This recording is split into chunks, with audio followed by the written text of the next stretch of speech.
Innovation na makambo ya mpepo tope aviation na RDC. Compagnie africaine d'aviation CAA na mokuse alela yango minu na nenga kosakana te di et commandé domaine na ye après réception ya premier Airbus A330 oyo CAA yaka nango mikolo eleki yango nde sukisaka masolo ndimela ngai mwana Kongo ke CAA auti lisusu kobambola koko na botu na domaine aérien avec arrivée pe réception ya deuxième avion esika Airbus A330.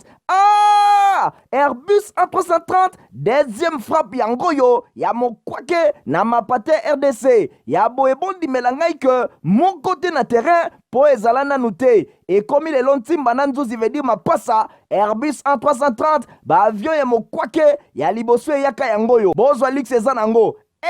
neti soki omatio kita na ote po confort nango eza na ba angle nyonso kobanda na bakiti na couloir na first class na classe économique et bongo bozo ya mibale yango yo nyonso eza na excellence pe noblesse moko hors pair boyeba pe bosimba ke Airbus A330 eza ba marque ba avion oyo bomonaka na international ba compagnie aérienne de renom pe crédible nde basalelaka yango bokokuta yango na bamboka lokola Allemagne veut dire na Machaft pe ba pays européen ebele kutu batu ya baaffaire pe mingi ya minene na monde mingi basalelaka yango po na kitoko pe bopeto na luxe na yango surtout mécanisme ya sécurité eza nango chaque siège ndenge kaka boza komona eza na mwa mini télé oyo kotalela bafilme ennui, fatigue, okotika la koyoka yango te USB na pointe pour na chargement ba téléphone tope ba utilité mosusu Airbus A330 ya mibale ya CAA ekomi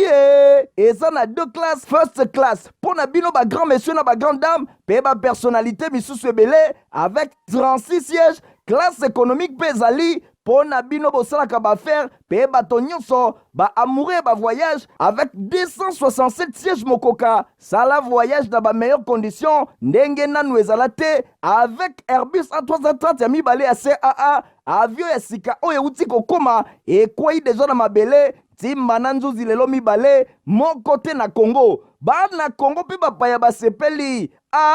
oui CAA mfumu na ba innovation deuxième avion Airbus A330 yango ekomi. Merci pour vos appels. Vous savez, télévision, la bino pour la colonne, la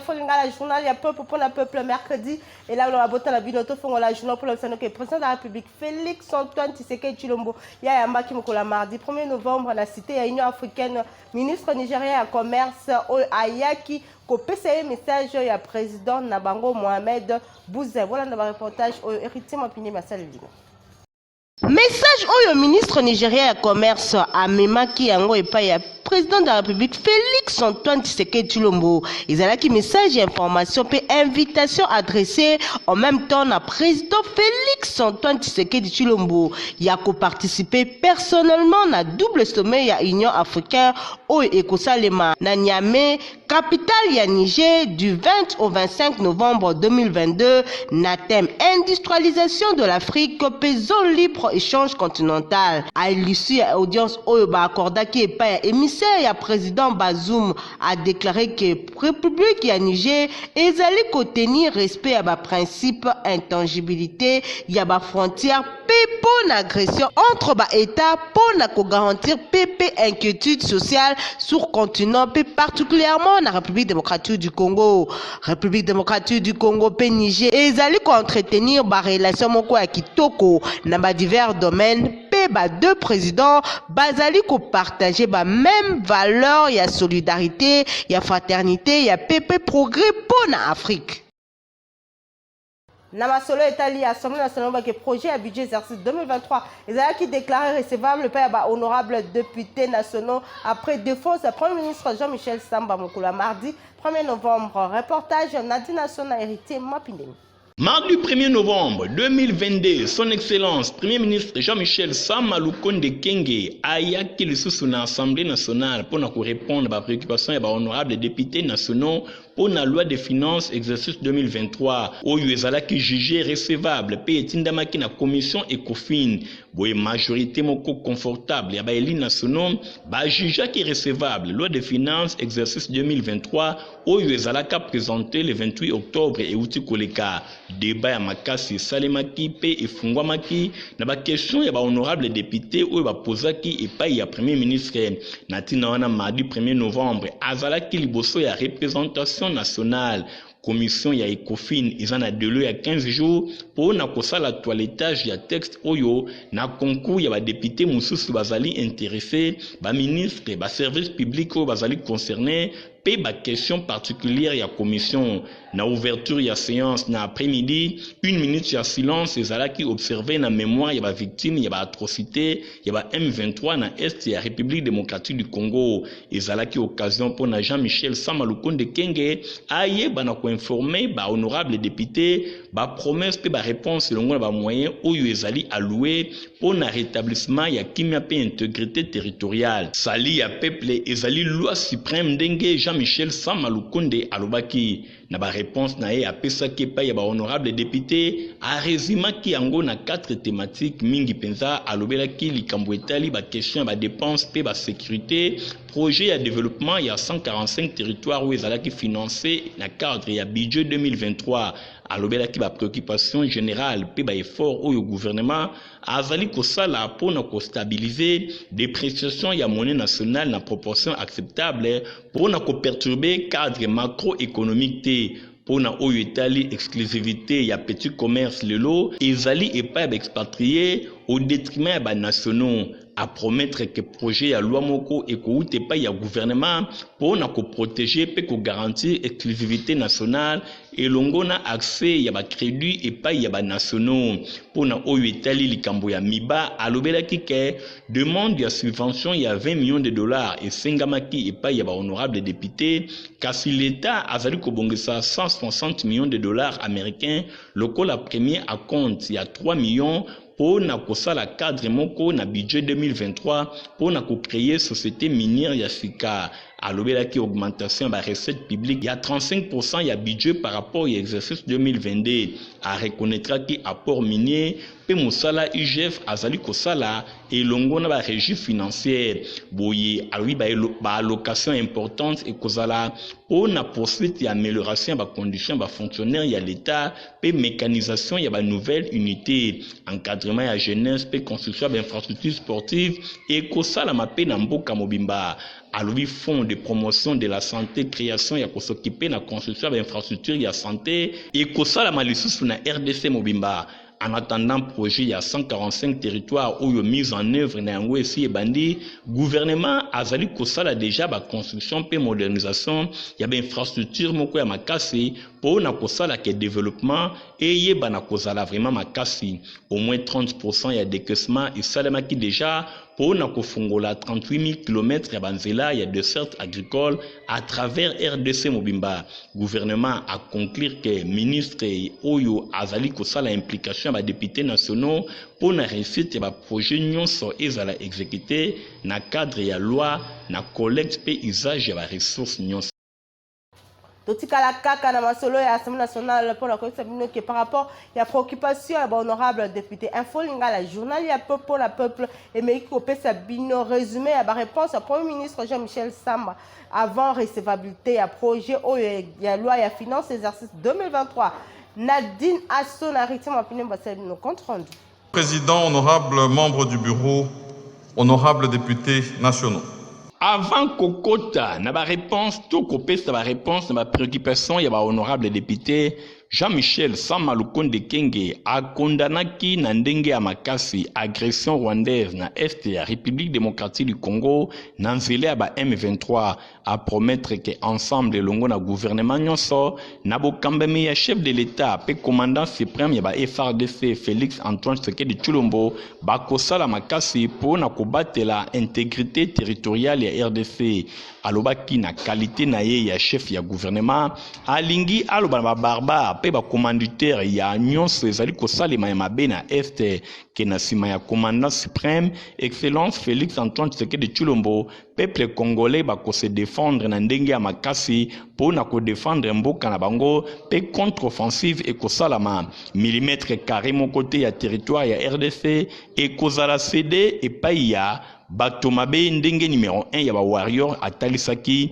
pe azwaki applaudissement ya baélu ya peuple pona oyo etali ba réponse premier ministre apesaki epai ya badepute alobelaki mingi ba préoccupation d'ordre général ba préoccupation ya ba recette ba préoccupation ya ba dépense pe enfin ba préoccupation na programme ya développement local ya 145 territoires ya RDC. Pour na premier ministre Jean-Michel Sama Lukonde Kenge atalisi détermination ya gouvernement na ye bayeba na kosala makasi mpona korépondre na baspiration ya peuple congolais à travers loi ya finance ya 2023. Gouvernement azali korassurer na honorable député ke ba disposition ekozwama mpona intégration ya ba recommandation pe ba observation oyo epesamaki epai ya ba député mingi na ba action en général pe exécution ya budget 2023 en particulier. Alors pour na gouvernement na ye bazali kozaba encouragement pe ba félicitations ba pesi na ba honorable député pour na respect ya délai ya dépôt ya projet ya loi de finances na qualité ya budget na hauteur na yango ezali arrêté na 14 milliards 600 millions de dollars américains ba réduire ba train de vie ya ba institution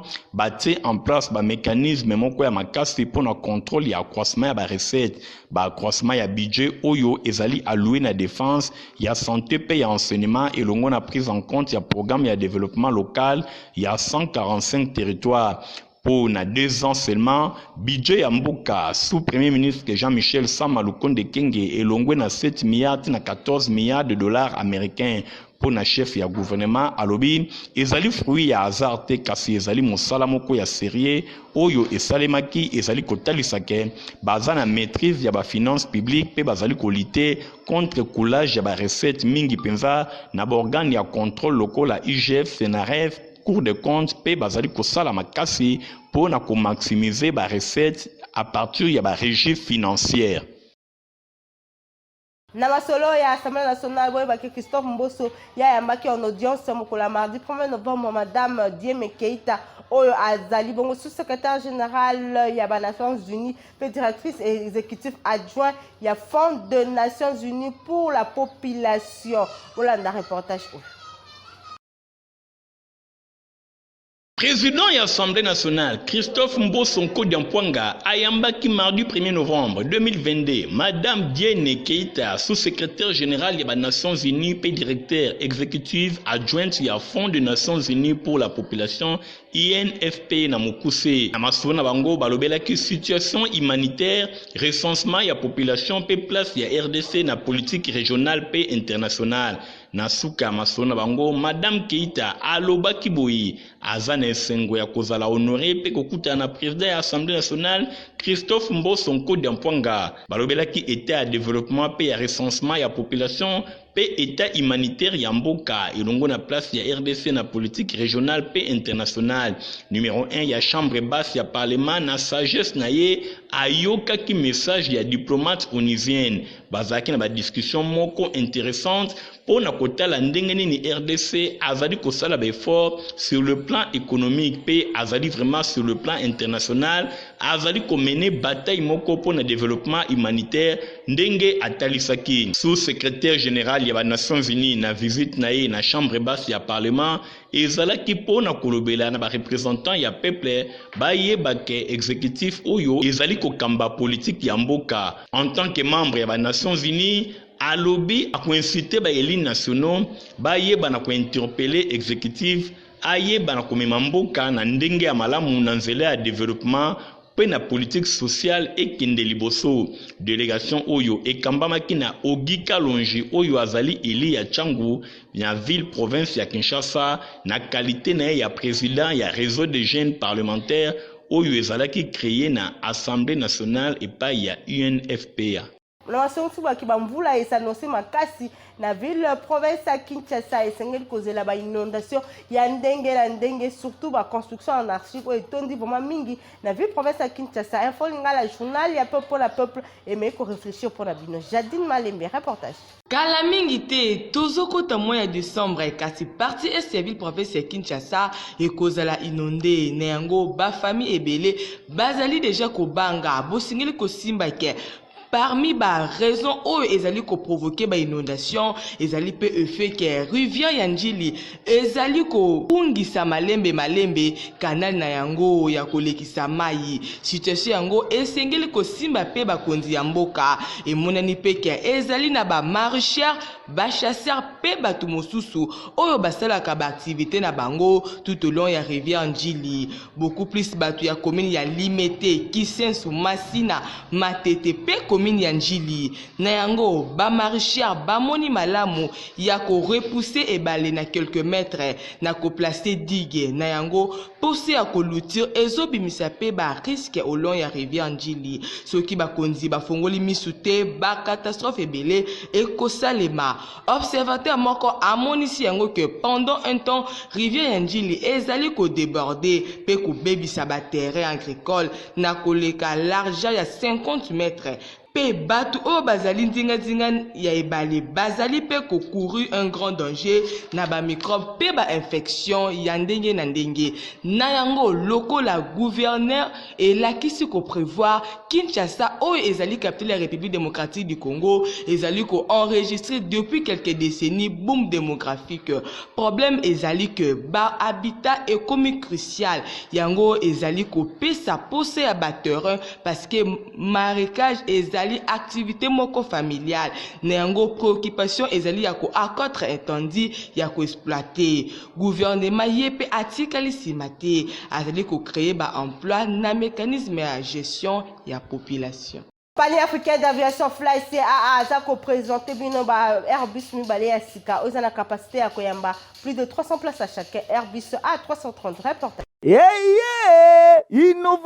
Innovation na makambo ya mpepo tope aviation na RDC compagnie africaine d'aviation CAA na mokuse alela yango minu na nenga kosakana te di et commandé domaine na ye après réception ya premier Airbus A330 oyo CAA yaka nango mikolo eleki yango nde sukisaka masolo ndimela ngai mwana Kongo que CAA auti lisusu kobambola koko na botu na domaine aérien avec arrivée pe réception ya deuxième avion esika Airbus A330.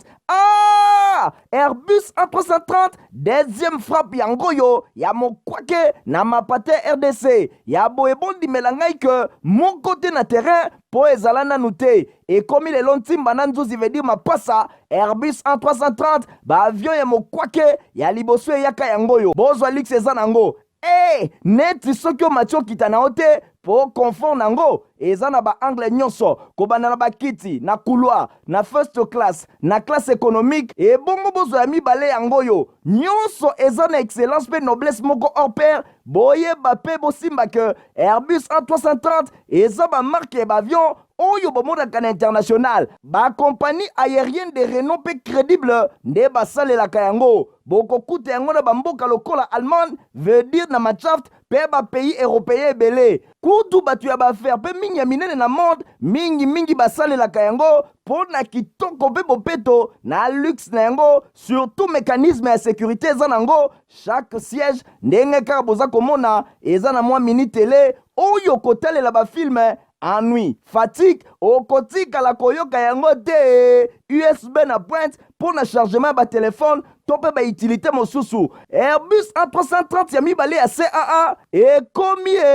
eza na deux classes first class pour na bino ba grand monsieur na ba grande dame pe ba personnalité misusu ebele avec 36 sièges classe économique pe ezali po na bino bosalaka baaffaire pe bato nyonso ba amoureux ba voyage avec 267 sièges mokoka sala voyage dans ba meilleures conditions ndenge nanu ezala te avec Airbus A330 ya mibale ya CAA avion ya sika oyo euti kokoma ekwei deja na mabele timba na nzuzi lelo mibale moko te na Congo bana Congo pe bapaya basepeli Ah oui, CAA, mfumu na ba innovation, deuxième avion Airbus A330, yango ekomi. Orataki examen d'état, vous en avez pour ça, il y a quoi diplôme d'état. Papa, maman, yo pas besoin d'un diplôme d'état. Te voyez que centre des autodidactes Itemat Ndolo, pour ça la inscription pour l'année scolaire 2022-2023. Reportage.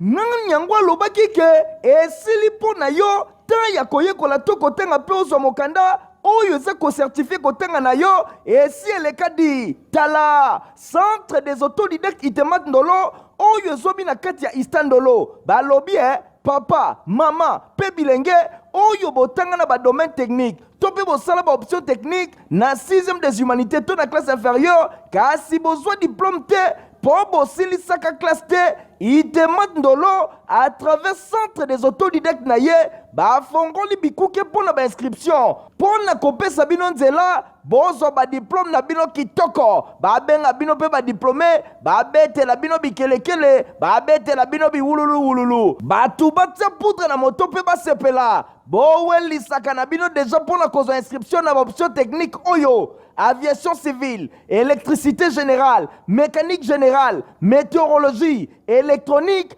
oyo eza na 3 branches techniques na kati na ngolo kola, radiotransmission, commutation, peu industriel. Programme ya bakour ekozala chaque jour de 16h à 19h. Bokozwa mibange na bakour oyo ekopesa makaka na rythme ya barégulier. Théorie plus pratique. Bokozala kale na ndenge ya kosakana tedi. Pona Itemat Ndolo bazala mibange na balaboratoire pona kovandisa pratique kitoko avec ba matériel ya nouvelle technologie. Et bongo côté ba enseignant et ngaye tika na yo kutu po baza expérimenter na ndenge ya nyama. Papa, maman, elenge, welisa po opportunité ya yo o par faire d'études na yo, yango yo ezala osalaka déjà, libaku ya yo o participer na examen d'état en bonne et due forme, ozwa diplôme na yo de façon officielle, yango yo, boyo ka préfet des études, ingénieur Kabango Musenga Louis, ndenge alelisi lokole elela. Alors tous allez ko belela bande kunyoso bazana retard. O ba milengeli na mtebaya po ete Itemat bakozala dessus te bakozwa formation ndenge longo bani mpe bakozala capable de confronter ba examen d'état po ete lobi baye bakozwa location ko permettre bango accéder na enseignement supérieur kozela na yo lisusu soko mokete ozwa déjà inscription na yo po baku eza kobanda déjà ti feuille du mois ya octobre oyo tolobaki te yebelaka déjà po vinyoso yango yo. La couloir ya religion que 16e volume ya campagne plaidant pour l'homme de Dieu et Kosal Mabongo Mokolo samedi 12 novembre kuna na cité verte na 6e rue na salle panafricaine. Reportage. Sans l'influence, tu ne peux pas avancer avec le Seigneur. Hey, 16e volume ya campagne de prière plaidant ensemble pour l'homme de Dieu PEH de la Mokuse lisanga monene oyo ya mabondeli na tina ya basali na Nzambe ezali kosepela 7 ans d'existence na bango pe 16e volume na mama na likambo etumbelo na Nzambe epai wapi basali na Nzambe bako defile pona koya kopasola pe kote ya sango malamu ya Yesu Kristu ba orateur ekozala bongo révérend apôtre Walo Muchenga Malachi référent pasteur Clément Kankonde pe hôte ya Milulu ezali bongo couple prophétique Osbi pe Maria Kayo wa Shamatumba bana na Nzambe likambo oyo etali mingi basali na Nzambe epai wapi bo benga mibino nyonso mokolo ya samedi 12 novembre 2022 yoka bien samedi 12 novembre 2022 de 8h à 16h botuna nga kozala wapi molulu kitoko oyo ekosalema na salle panafricaine na 12e rue Cité Verte arrêt boulangerie. Basali na nzambe bobenga mibino nyonso na campagne de prière oyo 16e volume epai wapi nkolo amimonisamaka na ndenge ya kosakana te. Awa ezande likambo ya mafuta yaka otondisa vase na yo boye ibolamu invisible qui opère sans douleur. Ozala posa ya kokende États-Unis d'Amérique ba kesika ya kitoko pe ya malamu pona ko beta développer za bongo cyber Eric boyeba ke développer ezoko sila kaya mingi te le 8 novembre kimambangu pona otenter chance na yo na cyber Eric. Reportage. Bandi masolo ya développer ndeko nayebisa yo kokende koluka na yo esika mosusu te pona cyber Eric bango awa basalaka ba jeter. Tout ça, ce n'est que des visas. Démonstration de force. Visa. Visa.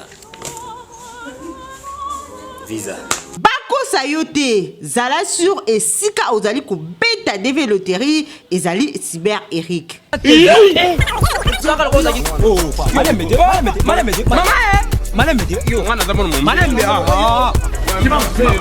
Papa, nga comme nga iko te nga comme nga grave yo ben iko pani. Yo na Eric grave. Nga te pardon.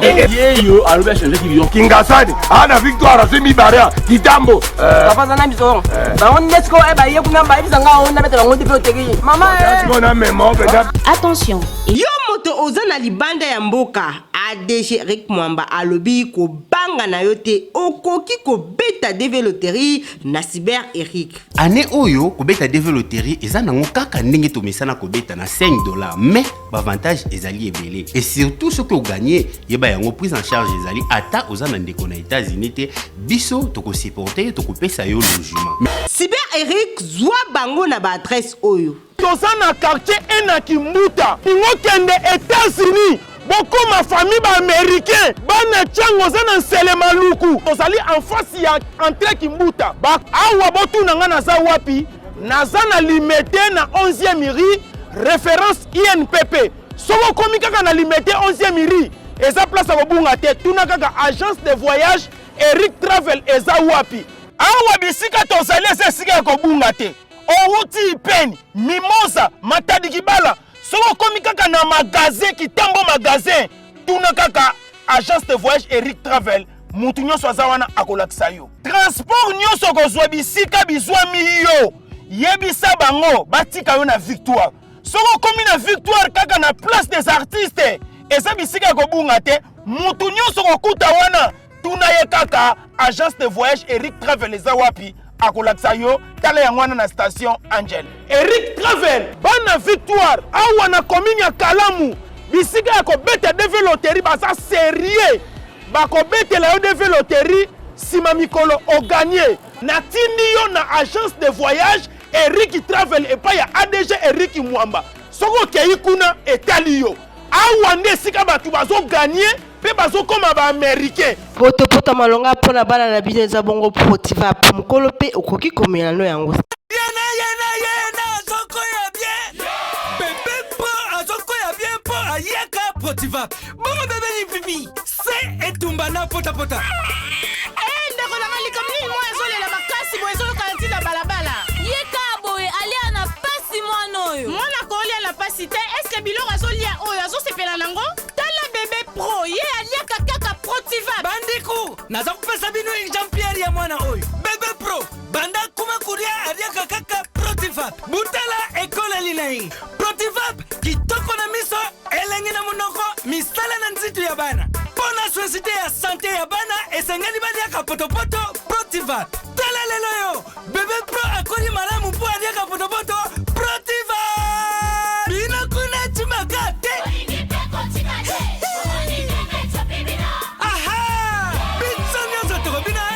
bébé toke baya bayango chante kitoko ntoto makachi mboka mobimba echita ingi yo ha protiva poto kitoko pona ba bébé pro info lingala ekomi na suka bozalaki ebele mpona kolanda yango pesa merci na Franzi Kanza Lokoka azalaki bongo na nsima ya caméra azalaki assisté na Alain Mouyala. Concours rédactionnel, il y a Nadine Asso na supervision et Simbamaki et pas héritier Mapindemi coordination à Stéphane Skandé. Montage Christian Kangebeni. Rendez-vous Nicolas Alikoya. Au revoir. Innovation na makambo ya mpepo tope aviation na RDC compagnie africaine d'aviation c'est ana mokuse alela yango minu na nenga kosakana tedi et commandé domaine na ye après réception ya premier Airbus A330 oyo CAA yaka nango mikolo eleki yango nde sukisaka masolo ndimela ngai mwana Kongo que CAA auti lisusu kobambola koko na ebotu na domaine aérien avec arrivée pe réception ya deuxième avion esika Airbus A330 Airbus A330 deuxième frappe yango yo ya mokwake na mapate RDC ya boebondi melangai que mon côté na terrain po ezala nanu te et comme le lontimba na nzuzi veut dire mapasa Airbus A330 ba avion ya mokwake ya liboso yaka yango yo bozwa lix eza nango neti soki o matio kita na ote po confort nango eza na ba angle nyonso kobanda na bakiti na couloir na first class na classe économique et bongo bozwa ya mibale yango yo nyonso eza na excellence pe noblesse moko hors pair boyeba pe bosimba ke Airbus A330 eza ba marque ba avion oyo bomodaka na international ba compagnie aérienne de renom pe crédible nde basalelaka yango bokokuta yango na bamboka lokola Allemagne veut dire na Machaft pe ba pays européen ebele kutu batu ya baaffaire pe mingi ya minene na monde mingi basalelaka yango mpo na kitoko pe bopeto na luxe na yango surtout mécanisme ya sécurité eza nango chaque siège ndenge kaka boza komona eza na mwa mini télé oyo kotalela bafilme ennui, fatigue, okotika la koyoka yango te USB na pointe pour le chargement ba téléphone tope ba utilité mosusu Airbus A330 ya mibale ya CAA et combien eza na deux classes first class pour na bino ba grand monsieur na ba grande dame pe ba personnalité misusu ebele avec 36 sièges classe économique pe ezali pour na bino bosalaka ba faire pe bato nyonso ba amoureux ba voyage avec 267 sièges mokoka sala voyage dans ba meilleures conditions ndenge nanu ezala te avec Airbus A330 ya mibale ya CAA avion ya sika oyo uti kokoma ekwei deja na mabele timba na nzuzi lelo mibale moko te na Congo bana Congo pe bapaya basepeli oui CAA mfumu na ba innovation deuxième avion Airbus A330 yango ekomi